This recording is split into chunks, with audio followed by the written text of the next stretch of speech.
again for an informative video. We're going to talk about buying saddles today. I'm doing this for beginners, advanced people. There are so many things that I get PO'd about when people are selling saddles and not being honest about it. So this is to educate you what to look for on your saddle, the do's and don'ts to when to buy one and not to buy one. This is not going to be about saddle fitting. You can go to YouTube and watch some of the great videos on there on how to fit your saddle to your horse. However, this is going to tell you about the equipment, what to look for, and when to walk away and say no, or when to know when you're being taken advantage of. Because I just had a client, unfortunately, had that happen to them, and we're going to discuss their saddle. What saddles are we going to talk about? We're going to talk about the Western saddle. We're going to talk about the English saddle. And this is the saddle in question that we are going to really talk about today because there's so many problems with this saddle. And it's a safety issue. When you watch this video, we'll see why this could have been a very detrimental injury or even fatal injury if this if they would have continued to use this saddle or even have it repaired. Do you have it repaired or not if it's a used saddle when you go to buy it? Maybe it's got a few issues that need to have fixed. When do you walk away from buying a saddle? So let's get started. I'm going to pause this for a minute. I'm going to go ahead and move things around, and we are going to get started on each individual saddle and what to look for. Okay, so we're at the work desk here, and I'm going to show you about this saddle here. One thing, when you do buy a new saddle or used saddle, please do not lay them like this. Do not lay them on their horn.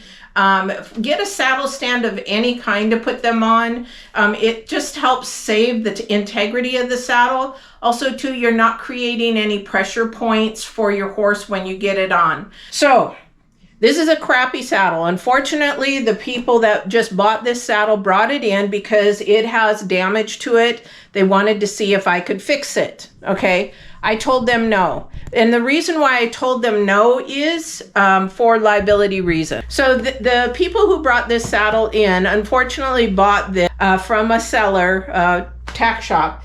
And the thing is that they got hurt on it. There was an accident with the horse. They got hurt on it. And this could have been eliminated by not buying the saddle at all because it's not a good saddle, okay?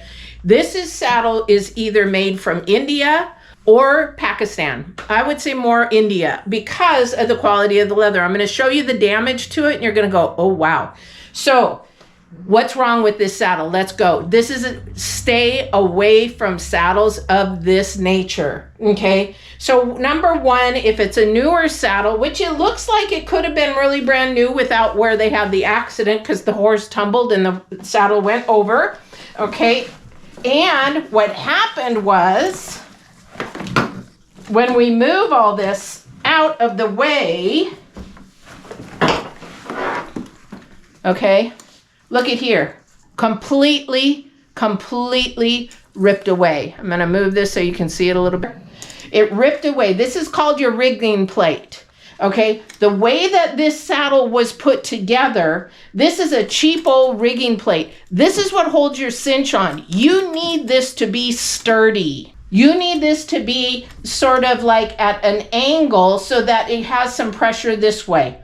Now, they use nice burr and rivet screws. However, looking at this saddle is garbage. Because this leather, if you even get a close-up of it, is extremely dry, extremely thin, and there is no shim, no heavy leather underneath that.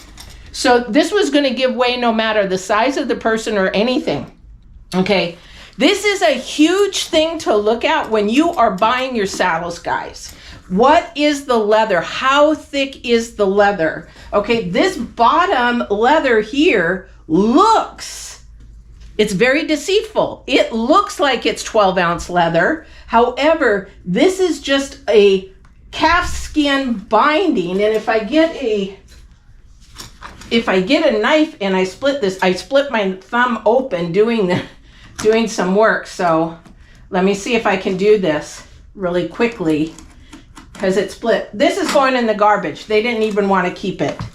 because they're worried about safety. This is a safety issue, guys. Safety issue. Okay, underneath is not even thick leather. It's just the shearling to a really thin piece of calf skin, or this one here looks like calf skin. There's no even leather underneath there. This is your leather. This isn't even 10 ounce or 12 ounce leather. This tells me this was made in another country. This is not, and the quality of this is crap. So what do I mean by crap? It's probably not cow, because if this is made in India, cows are actually sacred in India. So they probably used something else or got it from another country. It could be yak, it could be water buffalo, it could be whatever. However, this thin of leather, I was irate when I saw this. I was so mad. $800 they paid for this, okay? This is number one. This rigging plate was probably from China, an Alibaba company, or like a Temu or whatever. Same with your back one. Your back one is not as important as your front one, because this is not carrying a lot of the stress. This is carrying majority of the stress of your saddle, okay? And this rigging plate, did they even put it in the proper place? Because if you put a rigging plate too far forward, your back of your saddle is going to go up. If they put the rigging plate too far back, then you're going to have more weight in the back, which your center of balance on a horse is when you stand in the stirrups. Imagine yourself standing in those stirrups.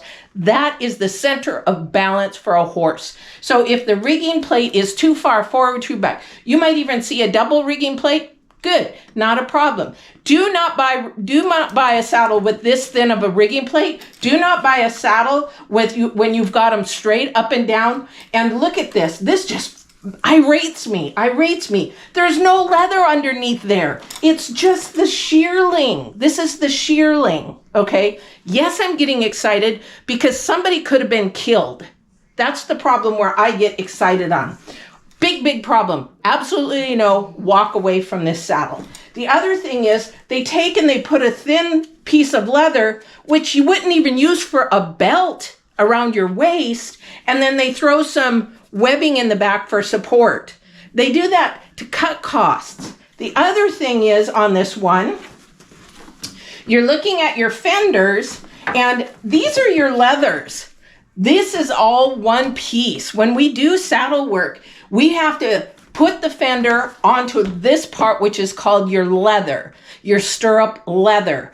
Again, a crappy piece of thin leather, and then they got to make it support it so it doesn't tear with some webbing. And the holes are so huge, your thing could come right out of there. Okay, this isn't as important. Let me show you the quality of this leather. What you want to watch for when you're buying a saddle is do not buy a saddle that is doing all this wrinkling. Move your leather around. Move it. It should not wrinkle like this. Okay? And there is a spot here I'm going to show you that is really bad, and this is why. Okay, this isn't even really tooled. This is machine. Boom. They just stamped that on there. However, this is cracking. It's separating. That is bad quality leather. Okay? Bad quality leather. And again, this is thin and cheap. Okay? Thin and cheap. The other thing too on this one here, okay, nice little conchos, sure, looks nice. The seat looks nice, yep, it's nice. Okay, the seat, they did a good job on that because they want to sell you by looks. Okay, your saddle strings, these are so thin that if they wanted to put something heavy on it, or say they were getting ready to fall or whatever, and they wanted to grab onto them, these are so thin that they could snap. Saddle strings, they're meant to hold something on and stay in place. Same with the front or the back, okay? But if you're looking at the top of this, this is actually wrinkling as well. Then you know it is, oh, here it is.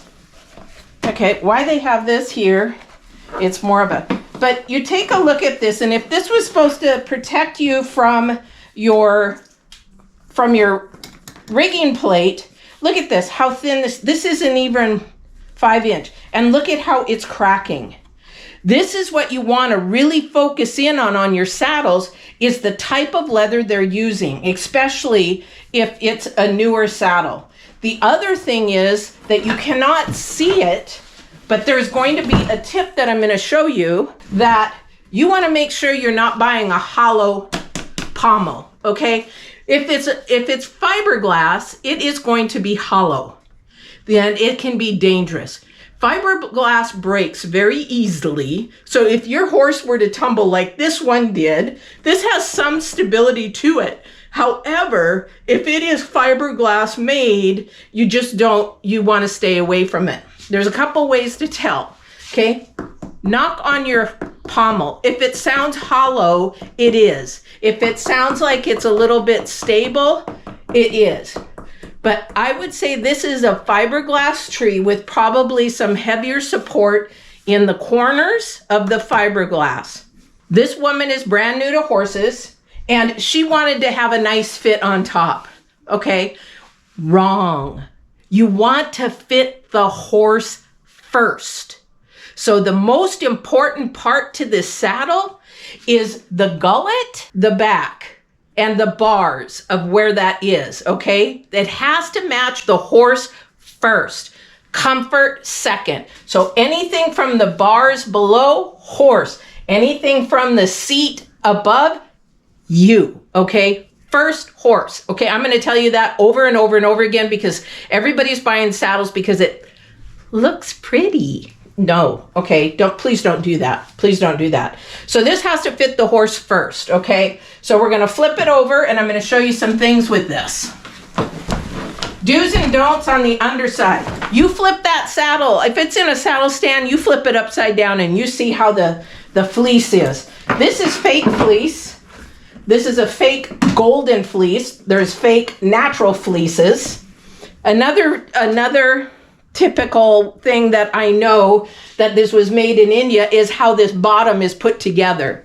I don't think that I have ever seen a real saddle maker or any saddles really, other than they're made from outside the country, to place fleece on this inner portion. That is to be open, either to be open or a leather piece put underneath it. It should not have fleece on it. They're trying to hide something, okay? They're trying to hide something. So let me cut some of this away. Remember, I'm looking as a person who repairs saddles. I'm looking for something that is, I want a wood tree with fiberglass around it, or I want a wood tree with rawhide around it. So you want to see what this is. Now somebody's saying, well, what about treeless saddles? We'll talk about that in a minute, because this is the important side. So if you have the opportunity to see this on your saddle, you sort of knock on it a little bit, okay? This one here is completely fiberglass, and I'm going to try to get in closer, because I know that I can get in a close-in shot of it later. However, if you can see in there, it is covered with fiberglass, but the inside of it is also fiberglass. How can I tell? Because I'm looking down in there, and it is not wood. It is not wood, and I can tell by the structure of this here. So what they did was, and the lady, when I ripped it open, she goes, oh my God, is it cracked? Because I told her, I said, if you fell and it's a poor quality saddle, is your tree cracked? You do not want to ride on a cracked tree by any means. Very dangerous. So you would not be able to tell unless you took it to somebody that repairs saddles. So we were looking at the inside here, and she says, oh my gosh, it's cracked. I said, no, they poorly put the fiberglass over the fiberglass to make it look like that it was a wood tree. So again, crappy. The other thing is about this saddle is when you're looking especially at used saddles, you're looking at what this is.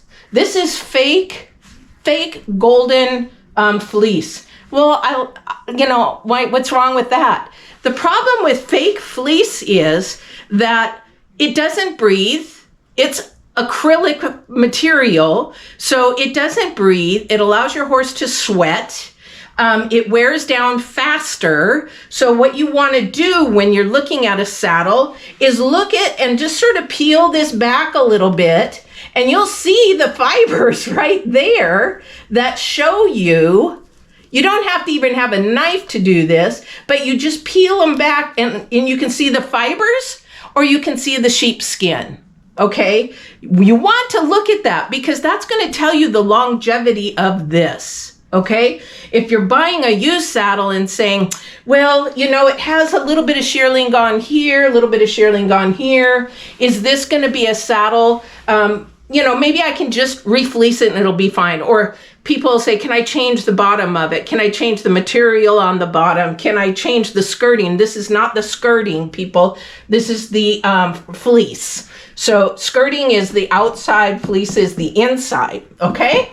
So what you want to pay attention to is if it is losing a little bit of fleece down here or down here or down here, okay, yeah, but you want to save for that because replacing fleece on a Western saddle is going to cost you over $400 because cost of fleece is going up. The labor into it, you got to take the saddle apart and then you got to put it back together again, depending on how the saddle was made, because I would rather put this under my machine than hand sew it because oh my gosh, it's a lot of work to hand sew these back on.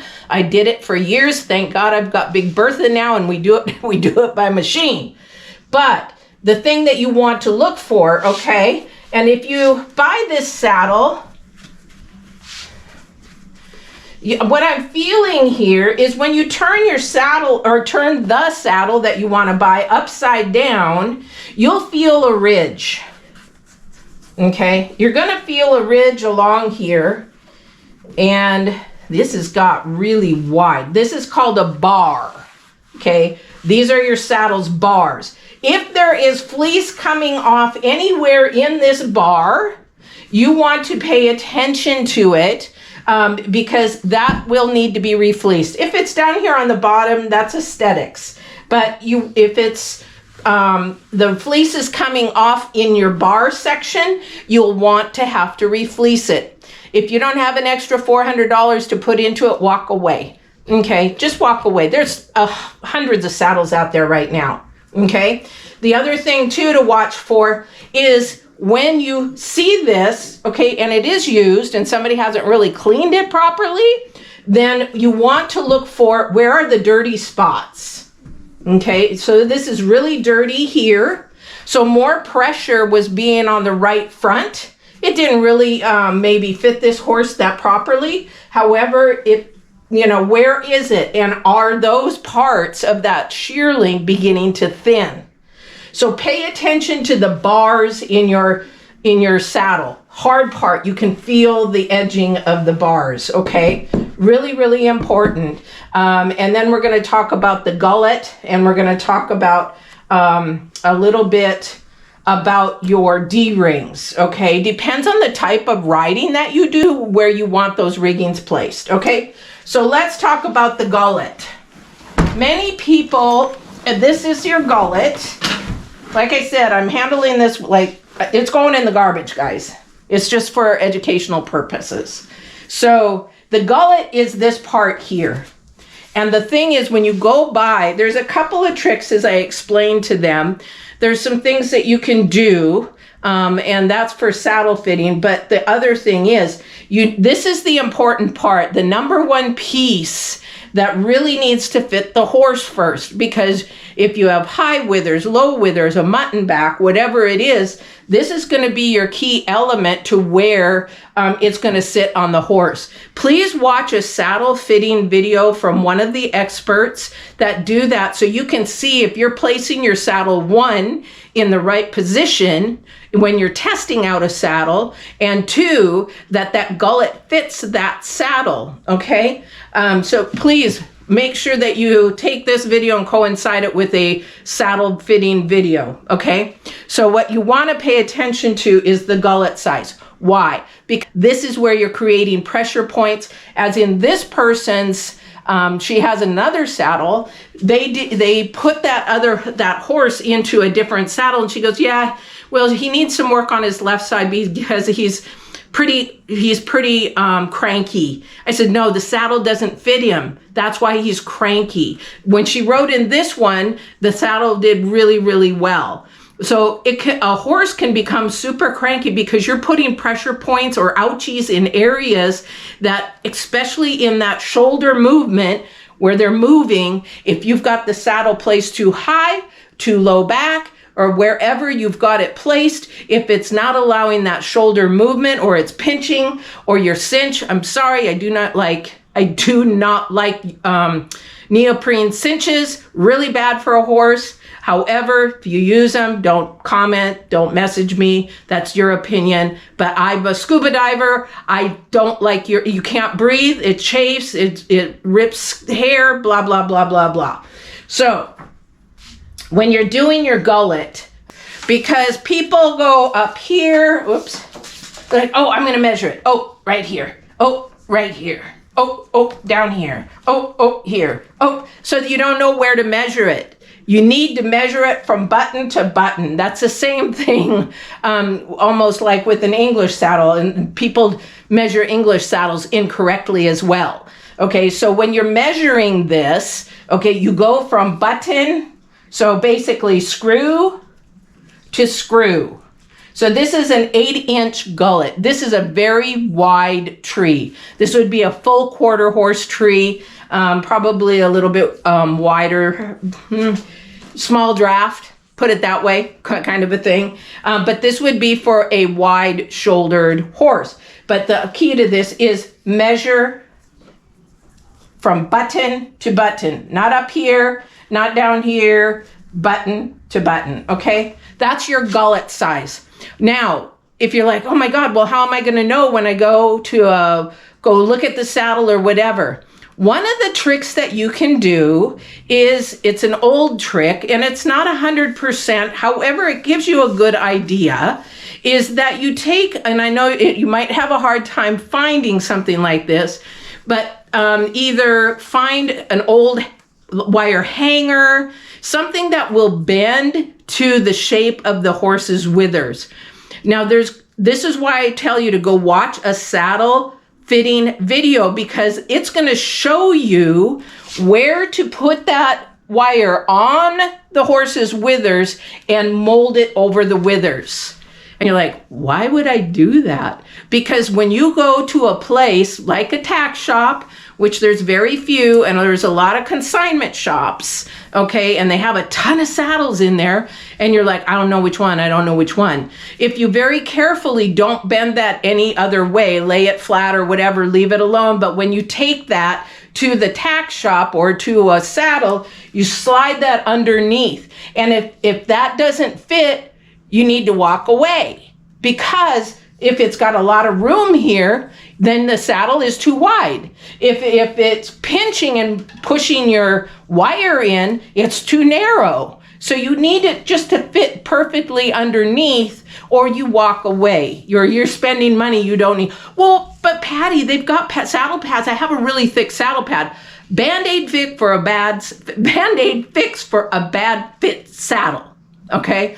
So many people are using blankets with shims and things like that to help them fix a saddle for the wrong reasons. Now, shims could be used for changing diversities. You're going from jumping to dressage. You're going from dressage to jumping. You're going from winter, fatty horse, to now working out muscular horse, those kind of things. But it's not to say, oh, okay, well, if I put one shim or two shims in, then the saddle will fit. You need to educate yourself and spend your money effectively and efficiently for the horse, because the horse depends on you The horse cannot say, don't buy it, don't do that, it's not going to fit me. That's your responsibility as an educated owner of a horse to know your equipment and what is good for your horse, okay? So I'm not going to lecture anymore, but that is one of the things, okay?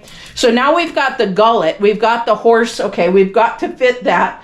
You know, the things that are preference, okay? This is your preference here. This is this rounded corner, square corner, silver on the corners, whatever. That's your preference. The horse doesn't give a crap about that, okay? The other thing too is on a short back horse, like I have a halflinger, the thing is on a short back horse, you don't need two. You don't need two. You want a rounded skirt, a short skirt. Help that horse out by not putting that extra weight or also getting towards the croup area where when he's moving and he's moving his behind, that's going to rub against him. A rounded skirting for a short back horse is awesome, okay? So we're going to talk about the seat because this is what you guys want, right? So this is what I like, a hard seat myself, very comfortable in a hard seat. You're looking at different brands that have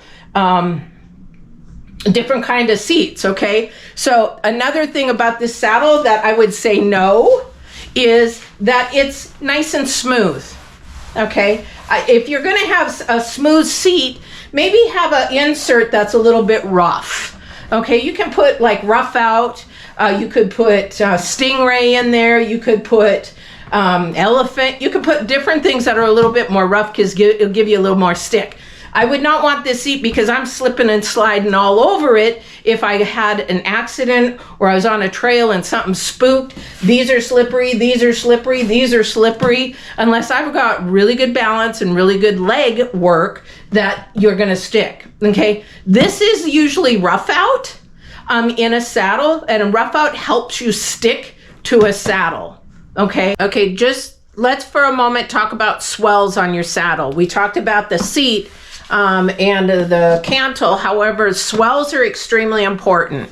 So being a pleasure saddle, you don't need a high swell. The swell is from this area to this area here. They're going to be higher, they're going to be more depth, they're going to be you know, at different angles. This is what your tree is made off of. However, it depends on this part of the seat, what you're doing. So on a pleasure saddle, your seat's going to be a little bit shallow here. Your swell is going to be lower here. If you were going to be doing barrel racing, reining, or things of that nature, the swell might be higher because it's having you sit back a little bit further. And then you want to be able to like if you're reining and you're stopping, you want to get that deep sit down kind of a thing because it places you different. You got to know what kind of riding you want to do.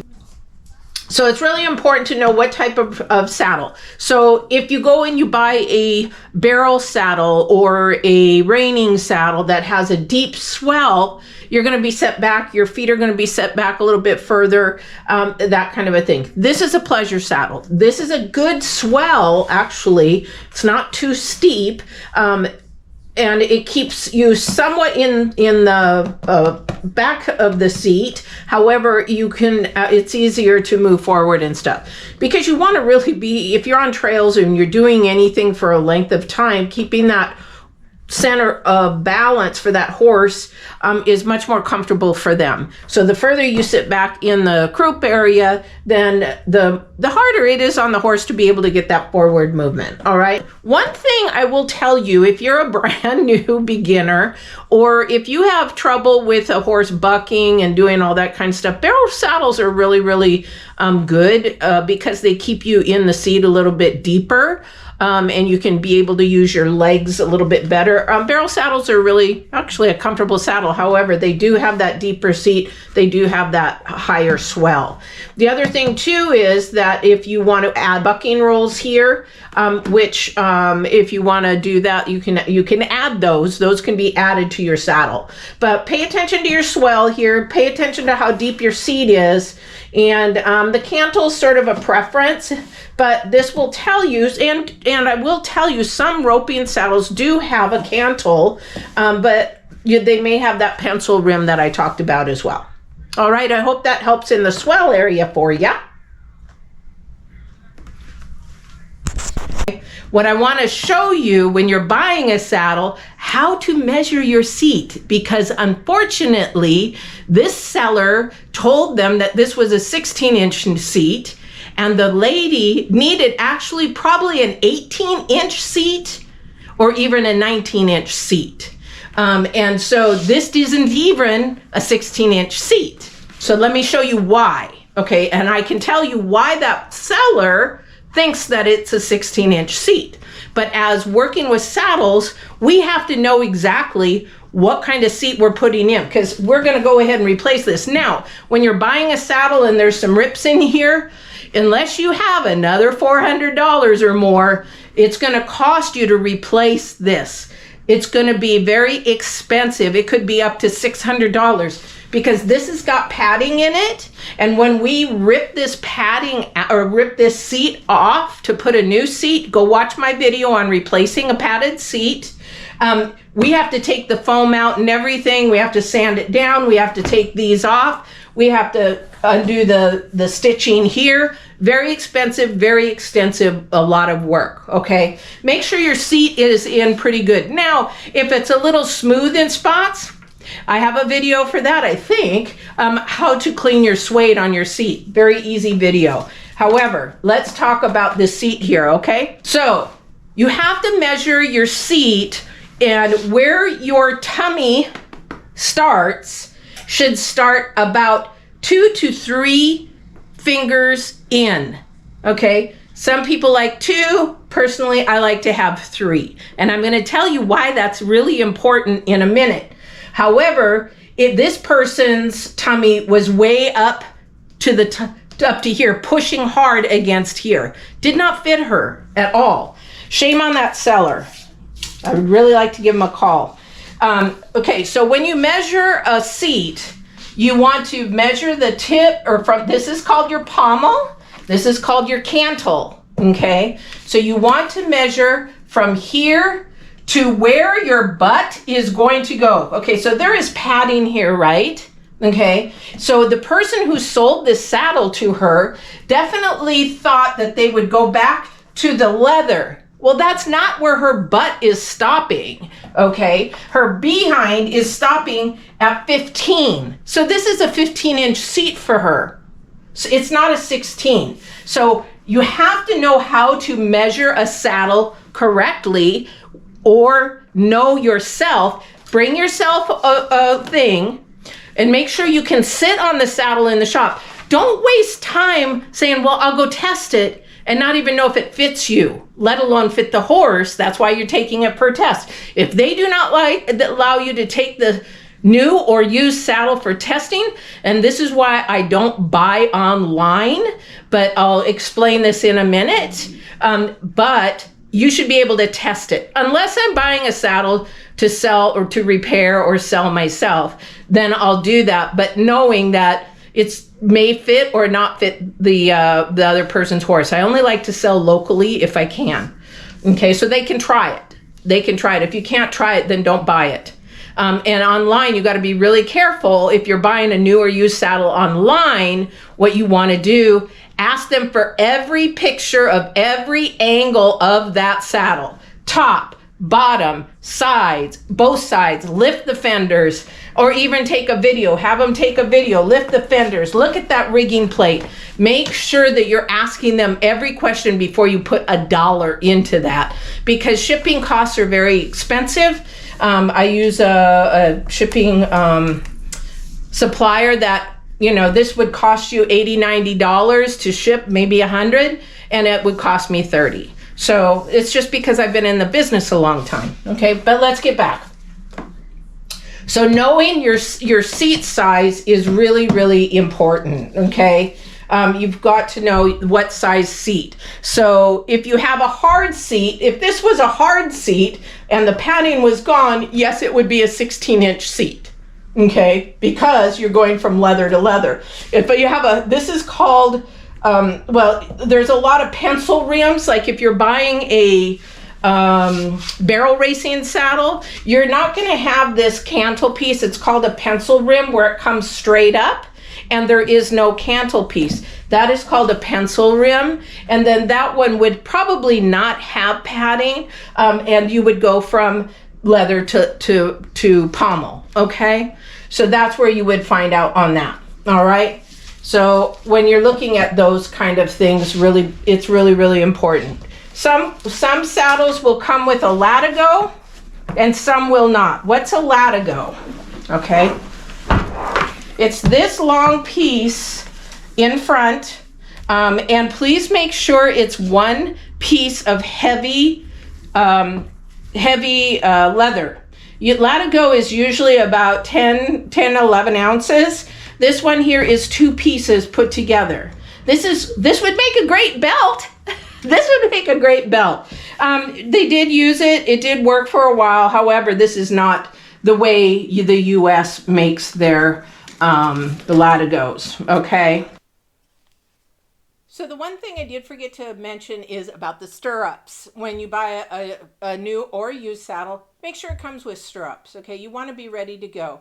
The cinch is a different thing. It should have a latigo with it. If it doesn't, make sure that you get a good quality latigo. We sell them on our website as well, and you can get that. It just should be a good quality leather latigo. I don't like the webbing ones. They slip really easy. That's a personal preference. Even if you hook them in, they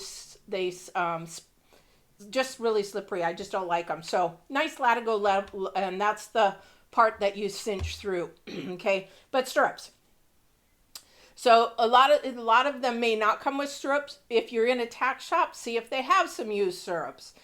Because you can get some used stirrups for maybe $20, $30, but you definitely have to have stirrups. So some stirrups will come like old style with metal on the outside. They'll come with wood on the inside. They may come without the tread. So some leather, it'll be completely leather. Then they'll have a tread. It's really good to have a tread. This is a tread here on it, and there is a video about treads and shims and things of that nature, especially if you have knee problems, knee replacements, hip replacements, things like that, where your feet are not, and they are in the stirrup sort of cattywampus a little bit, and you have a problem after riding a couple hours. You're like, oh my God, my knees. A lot of it has to do with your foot placement, your knees and your hip placement. So watch the shim video, the tread video. But it's up to you. There's so many kinds. This is sort of a standard that comes with stirrups, with saddles. You can get roping, which are just really round ones. You can get all kinds. But if you're just going to trail ride, there's also even quick release ones where part of it is gone and then your foot can really slide out really quick. This is just basically a standard strip. It's up to you. You can always buy different strips. This is a cheap fix. If it doesn't come with stirrups, cheap fix. Give us a call. We can always help you with stirrups as well. But for kids, now if you're buying a kid's saddle, they have these little things called trapaderos. And these are Mexican. They're for show and all kinds of things for the Mexican cowboys as well. However, trapaderos are really good for kids because it keeps their foot in the stirrup. Okay? And it sort of helps protect their toes. So a trapadero is really good. Or for kids, you can get a boot cover that's flat that goes in the front of the stirrup. You just tie it on. Really, really good. But sometimes stirrups will come with the saddle and sometimes not. Not a big problem. However, if you're wanting to get a saddle and go out riding now, see if they have some there. It's going to cost you a little bit more if you do it right there. Then you want to also get yourself some stirrup hobbles. So with the leather coming through the strap here, up like in here, in my little pint-sized saddle, this will go around the base to hold it. It's really good to hold them in place, okay? It's really nice to hold the saddle or them in place because then this part doesn't flop around on the horse, doesn't flop around on you. It protects the stirrup, it protects the stirrup leathers and everything in it, okay? So these are called a stirrup hobble. You can get them either like this one here has a little shape to them. You could stamp your initials in them. You can get them a straight strap, that kind of a thing. All right. So definitely about your stirrups and your stirrup straps. Okay, I hope this was helpful. So let's take the camera over to this other saddle for a minute, and I'm going to show you. One of the things about this Western saddle here, I'm going to show you down here, is one of the things why I say put things on a saddle rack is that this part here, okay, you were looking at this part. So this part of the saddle, if you look at this saddle, and you go buy a used saddle similar to this is a no-no. No. I had to try and remold these so that they would go out. If the leather is really, really hard when you're buying a saddle, I would walk away only because the saddle, one, wasn't taken care of. You don't know the condition of the saddle. You can bring it back to some softness, but again, if it's been left and not taken care of, you cannot bring it back. I have so many people want me to restore their saddles, and I can put 6 layers of oil on that thing and it still absorbs and it's still hard as rock. So if you're coming across some leather that is hard, walk away. The other thing with this, I cannot get this I can't mold this side out very well. So this is going to create a pressure point in the horse's shoulder. You're going to start rubbing that horse's shoulder's hair.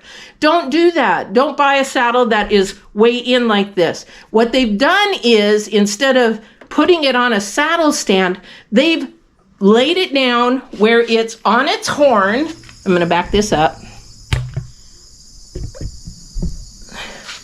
They've laid it on its horn this way and stored it that way. Big no-no. Don't ever do that to your saddles. Please, please, please don't do that to your saddles. The other thing about this saddle is a wonderful saddle. It's a great older saddle, but if you work with this saddle, taking care of a new saddle, when you get it, if it is hard, you want to condition it and oil it. You want to be careful on how you condition and oil it. So I use a product called Black Rock, and I use Be Natural products, Rudy's and Amore. But you can condition it, but if you put neat's foot oil on it over and over and over and over and over again, or this person sent it to somebody who doesn't know how to really clean and condition a saddle because they were trying to get the mold out. I did get it out and it's still out, so that's a good sign. However, they put a waxy product on it, so I had to strip the saddle down and put some oil on it. When you buy a saddle, please make sure that it has some supple softness to it, because if you put too much neat's foot oil on a saddle, you will ruin it. You can't get it out, and it'll continue to bleed and bleed and bleed oil. And you'll say, what can I do? You really can't do anything. Even if you put a finish over it, it's going to bleed oil. So be really, really mindful.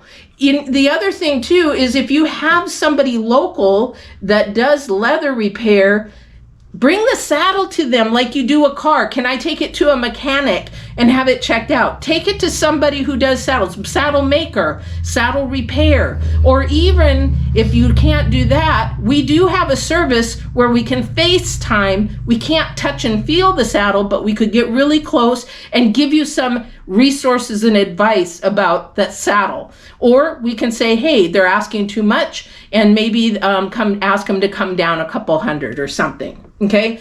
The other thing about this saddle is, and I told you before, if you look at this seat, it's got a tear. Okay. And they said, well, can you put a patch over that? Yeah, you can. But the thing is, this is the point of the saddle where your legs go and that rubbing goes back and forth. You can put a patch over it, but leather to leather, and even if we skive and patch it, it's going to actually start rolling up. So again, excuse me, whoever worked on this saddle ruined it, ruined the seat. This is sticky, whatever they put on here. This should actually be, I don't know if you can see it, but it should be rough out. This is rough out. So if this is really hard and sticky, I would walk away. Now, some barrel racers and things like that, they like to put some, stickiness on there. This is not a barrel racing saddle. Okay, be mindful. It should look a rough out, or it should have some smooth spots here, but that's it. Okay, so let's talk about treeless saddles. So those are some of the things. Treeless saddles, I don't like them. Okay, people buy them for the reason that they're nice and light. This is my opinion. I work on saddles. They've worked on saddles for 20 years.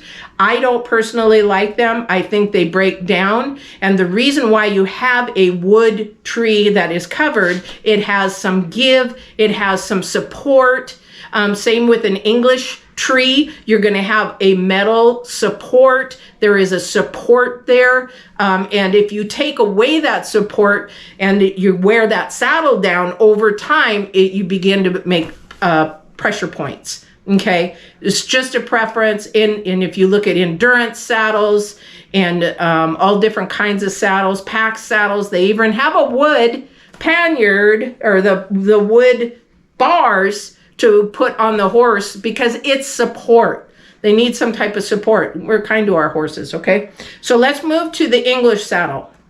I'm going to stop this for a second. I'm going to set up and we're going to move to the English saddle for those of you that may want to cross over and do an English saddle. All right? Okay, we're back and I have an English saddle, the same one that was moldy before. We got it unmoldy. It is showing signs that it's going to come back because it obviously is deep inside the leather. However, a lot of the times when you buy an English saddle, they don't come with the leathers. Okay, so most of the times you don't have the leathers and the stirrups. They just come with this piece here. One of the things that you want to look at, it depends on if you're doing dressage, if you're doing jumping, if you're just doing all-purpose, say you just want to ride the trails. A lot of times this is called an all-purpose saddle. Depends on if this front part is built up for jumping. Sometimes they're going to have bars underneath here. This is going to be built up because it wants to hold your knee in place while you're jumping. Okay, we're just talking in general about English saddles right now. So you want to make sure that this padding, this one here, the padding is pretty much gone where her knee went. You want to look for this padding. You want to make sure that there is equivalent padding in there, that it's not ripping, it's not tearing, it's not ripping in here, okay? For the English saddle, if you buy a saddle that is starting to tear in here, this whole piece has to be replaced, and most of it is done by hand, okay? It's going to be a little spendy, and inside, depending on what they packed it with, whether they packed it with wool or foam or whatever the saddle maker decided to use, you would have to replace that as well, okay? When you're looking at an English saddle, I'm going to turn this around a little bit. My dog wants in on the video here. Okay, so we're looking at the seat, okay? The one thing that people come to me about with their English saddles a lot, when you buy an English saddle, if it has this, I would say walk away. If it has a split here, okay, this means that this seat is beginning to get thin because the legs are rubbing it, all right, rubbing, and it begins to split here. Unless you have about $1,500, $1,200 to $1,500 to replace this seat, then you will be paying a lot of money for the saddle.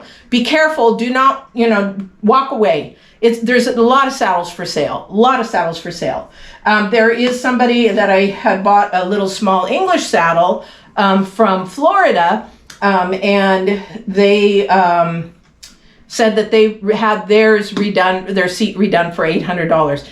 I haven't ever seen one that low, but make sure that they have done seats before you spend your money on it, okay? Now the other thing too is to look at, let me see if I can do this. And I'm gonna move the camera, so bear with me just a minute. So if you look at the underside of this, these are called the billets. Now, when you're looking at a new or used English saddle, really look at how close, I'm going to bring this in closer. Kicho, you got to move, honey. And you want to look and make sure that these billets are nice and not cracked. They're not ripped. The holes aren't ripped. And a lot of the times you have to look And I'm going to put this back up here. Sorry, guys. I just think you guys got to see the inside of this.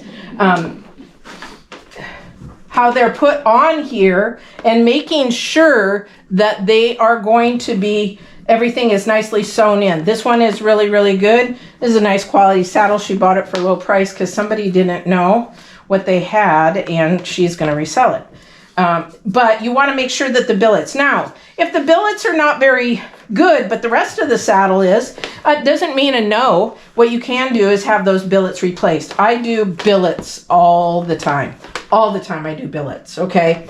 The underside of the saddle is really important to look at, okay? And I told her about this one.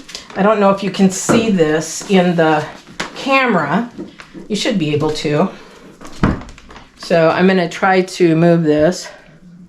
Okay, so here's the underside of the saddle. You want to make sure it's nice and smooth. Okay, up in here you can see where this is starting to buckle. This is pressure points. And let me see if I can do this with this one. You see here, watch here and here as I move the saddle. Okay, those are buckling points. That's pressure points. Time to reflock the saddle. Or if somebody does a spot flock, they can do a spot flock. However, that's sort of a temporary thing. You also want to look and make sure that the back is nice and firm when you're looking at an English saddle. This one, again, I would want to reflock probably the whole thing. Okay, but those are the things. Make sure it's nice. Look inside and make sure everything is stitched. Okay, you want to doubly inspect. Now, there is a way also to see if this tree has been twisted or what way that maybe somebody's been riding too much on the left, too much on the right. If I take it and I look down, it's better to put it on the floor and do this. So we have this on the floor. My feet, I'm in little slippers, guys. My feet, I have just touching there, okay? Now this is if you're buying a saddle, this is really important. So it could be laying like this, but you wanna get your eyeballs down the center of this saddle. So I'm sort of crouched a little bit. I'm 5'2", so I'm crouched a little bit, but I am looking down this part of the saddle. And I am looking at seeing if this side is bigger or this side is bigger or if it's twisted. So this one here, definitely somebody's riding more on their right side because this is flatter than this is. And so you want to look at it and make sure that one isn't super flat and one isn't super big, because this is going to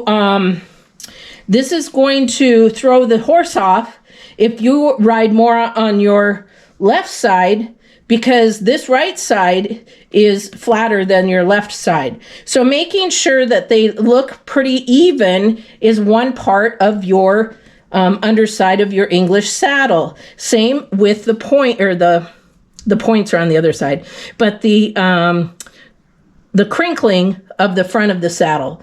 Okay, so that's something that you can watch for when you're buying an English saddle. Okay, so now we're going to talk about saddle seat size and gullet size on an English saddle, okay? When you're looking for an English saddle, we do not go from the top of the pommel. We do not do this, okay? We don't do this.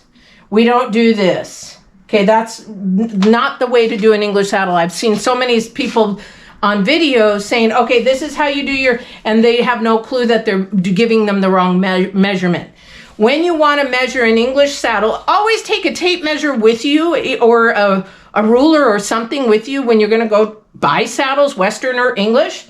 You're going to go from the button to the center of the back of this saddle. So this is a 17-inch saddle. Again, this is where her butt is going to sit. So this is 17 inches.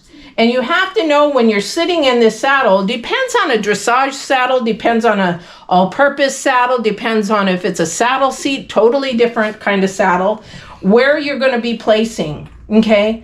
Because again, your center point of balance is over the stirrups. And that's why you see endurance riders, watch an endurance race a lot. They do ride a lot in their stirrups, just because they're allowing that horse to get that hind end movement forward, that kind of a thing, okay? So on your gullet, you're gonna go, just like a Western saddle, you're gonna go from button to button. So this one is very narrow because here's the button, here's the button. So you would go from button to button. And this one here is just under, well, go from there. It is 4 inches, a 4-inch gullet, okay? So this would be a little bit of a narrow gullet for an English saddle. You want to pay attention to the bottom first for the horse, top for you. So it might be, oh, well, I don't like the color, or I don't like this. You know, they do have finishes on them, but I have redyed many English saddles. In fact, I will show you one that I just did. And this is another thing to look for, guys. So this is a little 13-inch saddle that came in pretty much almost this color. All right. So one of the things, again, when you're, this is why online, ask, questions, photos, because this one here looked great and everything, but then when you flipped it over, there was, mice had chewed through this whole piece here. Now for me, because it's a kid's saddle, I just go ahead and restuff it, and then I put a patch over it because this part is going to hit the horse more, but I also skived it to try to keep it thin. But you could have to replace this whole piece here. You don't want to do that for a kid's saddle, really. So for somebody who's going to ride it every now and then or whatever, this is a great little saddle. However, this is re-dyed and refinished and the seat is refinished with a chocolate color. So you can always change the color. You cannot change the gullet. You cannot change the seat size. This number 1, this number 2 for you guys. All right. So that is the English saddle. A lot easier than a Western saddle, but they're both very, very important. Okay. So when you're buying a saddle as well, okay, now that we've looked at them, we've gone over each one. When you're buying a saddle as well, be really mindful. So if you're buying from a tack store or a consignment or things like that, get everything in writing. Make sure you get everything in writing from your deposit on a receipt, how much you put down, or if some places require you to pay the whole thing up front, and if you bring it back and it didn't fit, you get your whole amount back. Please make sure, because sometimes they may say, well, that's not what we said. Most places don't have contracts. I do, because I'm criminal justice background. I have contracts or receipts for everything, or I say it up front. For like example, if I do a video, I say, I'm going to use your saddle in a video. Are you okay with that? Okay to do in a video. So those kind of things you want to make sure. But when it's buying a saddle, you really want to make sure you have receipts for everything, that you know the return policy before you sign or put any money down. These poor people sort of lost about $250 when they shouldn't have, along with, they shouldn't have paid $800 for this saddle. Okay. So definitely want to be mindful and just do your due diligence. Ask the questions, ask the seller all that you need to know before you hand over that dollar. It is hard to make those dollars. Horses are expensive, and that's why I do these videos, to save you some money. Do not go on a word these days. Means absolutely nothing but a piece of paper in a court of law. And the other thing, this is one that's really, really hard. I'm going to tell a really short story. So this is why I'm doing this video, for safety. And I feel really, really bad that they got this saddle and it broke the way that they did. So I'm going to tell you a really quick story. There's a city in the state that I live that had a tack store. They had an Australian saddle that they sold to a girl who wanted to trail ride. Not a problem, not a big deal. Although if you watch my video on the undersides of saddles, there is a Australian saddle in there, and this is why what happened. However, it's not a true Australian saddle because somebody who is an Australian saddle maker told me why it wasn't. So they sold this saddle. The girl went on a trail ride. Horse had an accident and the girl was killed. Okay. That family sued the tax store and they sued the people. They lost their home. They lost their tax shop. They lost everything. This is why I am anal in selling saddles and being very careful at the ones I choose to sell. So be really, really careful because I don't want you to get injured. I don't want you to have any accidents because of some neglect of somebody else in selling a saddle. I'm probably going to get a lot of crappy feedback. I'm out for the buyer at this point because it costs a lot of money. There are some good saddles out there, even for a couple $100s. It's just you're going to have to TLC them a little bit because they're older saddles. They are maybe heavier because they were made properly. And so they're going to be a little bit heavier. What do we do as we get older when we want to buy a saddle? We don't look for the lightest one. We don't look for a treeless one. We look for one that is not only going to fit our horse, but maybe that we can get some help with putting it on the horse or whatever we need to do. But it needs to be safety with the horse so that you come home to your family uninjured and safe. So that's why I did this video. I'm a little peeved, as you could tell, because this just came into me yesterday and I thought, I got to do a video. I just got to do a video. But it's also to help the buyer understand what they need to look for when buying even a new saddle, or even you're having a saddle made. Ask them, what kind of riggings do you use? Know your saddle parts.